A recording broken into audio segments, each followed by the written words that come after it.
Hello again, folks. This is Chris Wyatt reporting from Emperor's Palace at Kempton Park in Gauteng province of South Africa, where Dr. Willem Gumede has just finished his noontime press conference telling folks of the developments from this Charter 24. Well, that's the first thing we have to report. The social media moniker for this now is hashtag Charter 24. This is the multi-party charter for South Africa for the 2024 elections. Dr. Gumede making the point several times in his press briefing that this is historic first for South Africa, a pre-election coalition coming together, not an after-the-fact, results-oriented, but one based on parties reaching consensus on key tenets and ideas ahead of the election, competing against each other, but then forming a government after they unseat the African National Congress in 2024. At least that's the plan. A number of developments here, which some make sense, some leave me scratching my head, but for the most part, I think they're all very good developments for South Africa. The first is that they have announced that their government, once it's formed, would be one based on merit, not patronage, not based on being a cater or a cadre for those in the rest of the world. It would be one based on merit. The best candidate for the position is the approach that this coalition plans to take. Now, will they hold to that? We shall see. Of course, they've got to win governance first, win the election, and then they have to make that happen. Another development from this was that they said that the party with the largest percentage of the vote would get a key position. But another thing that came along with that is that they agreed that no party would have leadership in both the legislative and the executive branch. So how that spells out, that would mean that one party couldn't be the president and be in charge of the legislature. That should be interesting given the size of these parties at the moment. The two largest parties nationwide at this moment, based on past performance, would be the Democratic Alliance, number one, and then the Inkatha Freedom Party, number two. However, Action SA has made a lot of ground in the 2020 municipal elections in South Africa, and they hold the potential to do somewhere between 6 and 16% in national elections in 2024. That remains to be seen. So they could wind up being the second biggest partner here. We shall see what happens with that.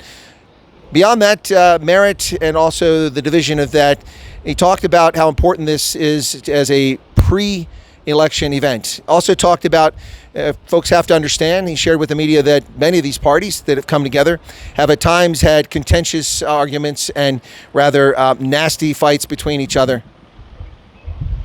And so what's going on is that they need to work closely together. He said, as you can imagine, as they negotiate things in there, a little bit of tension, but things seem to have worked out. And we will see if they can hold their coalition together going forward into 2024. Again, yesterday they announced that this coalition, this Charter 24, is open to any opposition party in South Africa, save the Economic Freedom Fighters. So that's an important point to consider as well. Now, one thing that was a bit, I think, concerning was they talked about the cabinet. There's two good points to this, or one good point and one point that many people agree with and I find issue with. And that is, the first point, which I agree with, is that basically they're going to relook the cabinet. They believe the cabinet is far too large. And without coming out and saying that, that's basically what the point was, that they have a cabinet that's oversized for a developing country of this size. I mean, it's ridiculous. Zuma had like 68 cabinet ministers. I don't know the current figure, but it's around 30 something, I believe. That's ludicrous.